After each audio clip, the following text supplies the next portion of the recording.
प्रिय मित्रों, RBSH media vlogs में आपका स्वागत है। मित्रों, हमने आपको पूर्व के अंक में श्रीमद् भगवद गीता जी के चतुर्थ अध्याय ज्ञान कर्म संन्यास योग श्लोक संख्या 1 से 12 तक का ज्ञान अत्यंत सरल शब्दों में प्रदान किया था। हमें आशा है कि आपको वह ज्ञान अत्यधिक सुगमता से प्राप्त हुआ है। प्रिय मित्रों, आज के अंक में हम आपको श्रीमद् भगवद गीता जी के चतुर्थ अध्याय ज्ञान कर्म संन्यास योग श्लोक संख्या 13 से 23 के संदर्भ में ज्ञान प्रदान करेंगे। यदि आपने अभी तक इससे पूर्व के किसी भी अंक को नहीं देखा है तो आप आज के अंक को देखने से पूर्व उन अंकों को अवश्य ही देख लीजिएगा तथा उससे पूर्व आप हमारे चैनल को सब्सक्राइब, लाइक तथा फॉलो अवश्य कर लीजिएगा, जिससे कि आपको श्रीमद् भगवद गीता जी के सभी अंकों के संदर्भ में संपूर्ण ज्ञान मिल सके तथा आपको आगे आने वाले अंकों का ज्ञान भी सुगमता से प्राप्त हो सके। मित्रों, आज का यह अंक आरंभ करने से पूर्व मैं आपको सर्वप्रथम पूर्व के अंक श्रीमद् भगवद गीता जी के चतुर्थ अध्याय ज्ञान कर्म संन्यास योग श्लोक संख्या 1 से 12 के संदर्भ में बताता हूँ। भगवान श्री कृष्ण जी अर्जुन को ज्ञान कर्म तथा संन्यास योग में से सर्वप्रथम उस ज्ञान के संदर्भ में बताते हैं जिस ज्ञान को धारण करके अर्थात उस ज्ञान से युक्त होकर वह मनुष्य कर्म करता हुआ भी कर्मों के बंधन में नहीं बंधता तथा मोक्ष को प्राप्त कर लेता है। भगवान श्री कृष्ण जी अर्जुन को उस ज्ञान के संदर्भ में बताते हुए कहते हैं कि श्री भगवान बोले, मैंने इस अविनाशी योग को सूर्य से कहा था, सूर्य ने इसे अपने पुत्र वैवस्वत मनु से कहा तथा मनु ने इस योग को अपने पुत्र राजा इक्ष्वाकु से कहा। हे परंतप अर्जुन, इस प्रकार परंपरा से प्राप्त इस योग को राज ऋषियों ने जाना, किंतु उसके पश्चात वह योग बहुत काल से इस पृथ्वी लोक में लुप्त हो गया। तू मेरा भक्त तथा प्रिय सखा है, अतः वही यह पुरातन योग आज मैंने तुझको कहा है, क्योंकि ये बड़ा ही उत्तम रहस्य है अर्थात गुप्त रखने योग्य विषय है। अर्जुन बोले, आपका जन्म तो अर्वाचीन अर्थात अभी वर्तमान का ही है तथा सूर्य का जन्म अत्यंत प्राचीन है अर्थात कल्प के आदि में हो चुका था, तो मैं इस बात को कैसे मान लूं कि आप ही ने कल्प के आदि में सूर्य से यह योग कहा था। श्री भगवान बोले, हे परंतप अर्जुन, मेरे तथा तेरे बहुत से जन्म हो चुके हैं, उन सब को तू नहीं जानता, किंतु मैं जानता हूँ। मैं अजन्मा तथा अविनाशी स्वरूप होने पर भी तथा समस्त प्राणियों का ईश्वर होते हुए भी निज प्रकृति को अधीन करके अपनी योग माया से प्रकट होता हूँ। हे भारत, जब जब धर्म की हानि व अधर्म की वृद्धि होती है तब तब ही मैं निज रूप को रचता हूँ अर्थात साकार रूप से लोगों के सम्मुख प्रकट होता हूँ। साधु पुरुषों का उद्धार करने के लिए, पाप कर्म करने वालों का विनाश करने के लिए तथा धर्म की अच्छी प्रकार से स्थापना करने के लिए मैं युग युग में प्रकट होता हूँ। हे अर्जुन, मेरे जन्म तथा कर्म दिव्य अर्थात निर्मल व अलौकिक हैं। जो भी मनुष्य मेरे संदर्भ में इस प्रकार तत्व से जान लेता है वह मनुष्य मृत्यु के समय इस देह को त्याग कर पुनः जन्म को प्राप्त नहीं होता, अपितु मुझे ही प्राप्त होता है। पूर्व में भी जिनके राग, भय तथा क्रोध सर्वथा नष्ट हो गए थे तथा जो मुझ में अनन्य प्रेम पूर्वक स्थिर रहते थे, ऐसे सदैव मेरे आश्रित रहने वाले बहुत से भक्त उपर्युक्त ज्ञान रूप तप से पवित्र होकर मेरे स्वरूप को प्राप्त हो चुके हैं। हे अर्जुन, जो भक्त मुझे जिस प्रकार भजते हैं मैं भी उन्हें उसी प्रकार भजता हूँ अर्थात जो भक्त मेरा जिस भाव से स्मरण करते हैं मैं भी उन्हें उसी भाव से स्मरण करता हूँ, क्योंकि सभी मनुष्य सब प्रकार से मेरे ही मार्ग का अनुसरण करते हैं। इस मनुष्य लोक में कर्मों के फल को चाहने वाले लोग देवताओं का पूजन किया करते हैं, क्योंकि उन्हें कर्मों से उत्पन्न होने वाली सिद्धि शीघ्र ही मिल जाती है। तो चलिए मित्रों, अब हम आज का अंक आरंभ करते हैं।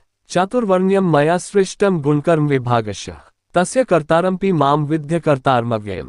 श्लोक संख्या 13। ब्राह्मण, क्षत्रिय, वैश्य तथा शूद्र, इन 4 वर्णों का समूह गुण तथा कर्मों के विभाग पूर्वक अर्थात गुण तथा कर्मों के अनुसार मेरे द्वारा रचा गया है।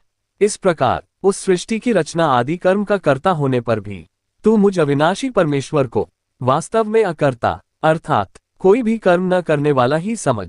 न माम कर्माणि लिम्पन्ति न मे कर्मफल स्पृहा इति माम योभिजानाति कर्मभिर्न स बध्यते। श्लोक संख्या 14। क्योंकि कर्मों के फल में मेरी स्पृहा नहीं है, अर्थात मेरे अंतःकरण में कर्मों के फल को प्राप्त करने की कामना नहीं है, अतः मुझे कर्म लिप्त नहीं करते, अर्थात मुझे वे कर्म बांध नहीं सकते। इस प्रकार जो मनुष्य मुझे तत्व से अर्थात मेरे संदर्भ में वास्तविक रूप से जान लेता है, वह भी कर्मों से नहीं बंधता। एवं ज्ञात्वा कृतम कर्म पूर्वैरपि मुमुक्षुभेः कुरु कर्मैव तस्मात् त्वं पूर्वैः पूर्वत्रम कृतम्। श्लोक संख्या 15। पूर्व काल के मुमुक्षुओं ने अर्थात मोक्ष की कामना रखने वाले मेरे अनन्य भक्तों ने भी इस ज्ञान से युक्त होकर ही कर्म किए हैं, अतः तू भी पूर्वजों द्वारा सदा से किए जाने वाले कर्मों को ही कर। किम कर्मेति कवयोप्यत्र मोहिताः तत्कर्म प्रवक्ष्यामि यज्ञात्वा मोक्ष से शुभात्।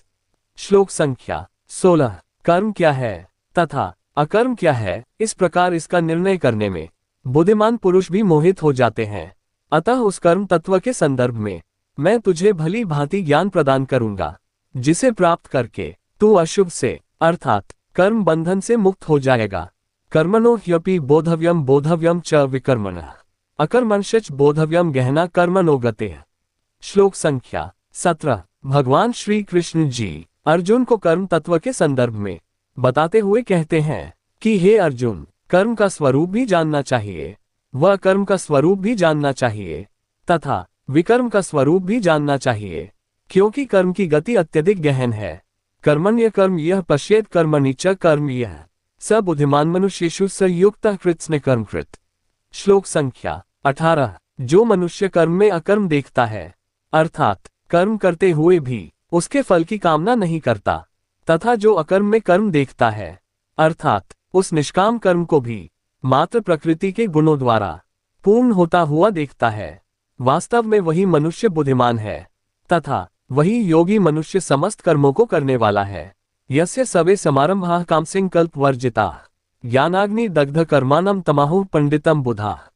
श्लोक संख्या 19। जिसके संपूर्ण शास्त्र सम्मत कर्म बिना किसी कामना व संकल्प के होते हैं तथा जिसके समस्त कर्म ज्ञान रूप अग्नि के द्वारा भस्म हो गए हैं, उस महात्मा पुरुष को ज्ञानी जन भी पंडित कहते हैं। त्यक्त्वा कर्मफलासंग नित्य तृप्तो निराश्रय कर्मण्य विप्रवृत्ति नैव किंचित करोति सः। श्लोक संख्या 20। जो पुरुष समस्त कर्मों में तथा उनके फल में आसक्ति का सर्वथा त्याग करके संसार के आश्रय से रहित हो गया है तथा जो परमात्मा में ही नित्य तृप्त है अर्थात अनन्य प्रेम से उस परमात्मा के ही परायण रहता हुआ उस परमात्मा में ही स्थित है, वह कर्मों को भली भांति करता हुआ भी वास्तव में कुछ भी नहीं करता है। निराशीर्यत चित्तात्मा त्यक्त सर्व परिग्रह शारीरम केवलम कर्म कुर्वन्नाप्नोति किल्बिषम। श्लोक संख्या 21। जिसने निज अंतःकरण व इंद्रियों के सहित देह वश में किया हुआ है तथा जिसने समस्त भोगों की सामग्री का परित्याग कर दिया है, ऐसा आशा रहित पुरुष मात्र देह संबंधी कर्म करता हुआ भी पाप को प्राप्त नहीं होता। यद्रच्छा लाभ संतुष्टो द्वंद्वातीतो विमत्सरः समः सिद्धावसिद्धो च कृत्वापि न निबध्यते। श्लोक संख्या 22। जो मनुष्य बिना कामना के स्वयं प्राप्त हुए पदार्थों में अथवा स्वयं प्राप्त हुए भोगों में ही सदैव संतुष्ट रहता है, जिस मनुष्य के अंतःकरण में ईर्ष्या का सर्वथा अभाव हो गया है, जिसने हर्ष व शोक आदि द्वंद्वों को निज अंतःकरण से मिटा दिया है, ऐसा कर्मों की सिद्धि तथा असिद्धि में सम रहने वाला कर्म योगी कर्म करता हुआ भी कर्मों में नहीं बंधता। गतसंगस्य मुक्तस्य ज्ञानावस्थित चेतसः यज्ञायाचरतः कर्म संभ्रम प्रविलीयते।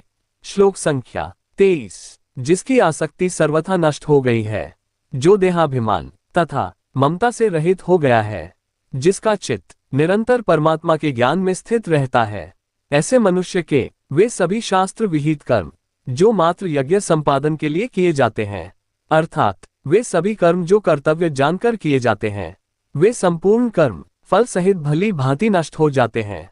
प्रिय मित्रों, आज के अंक में बस इतना ही।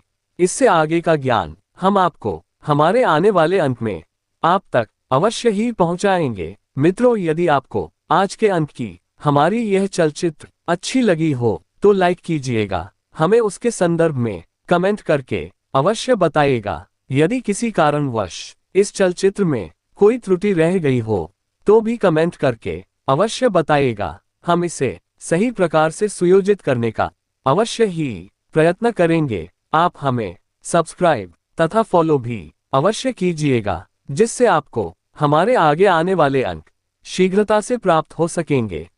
हरि ओम तत्सत।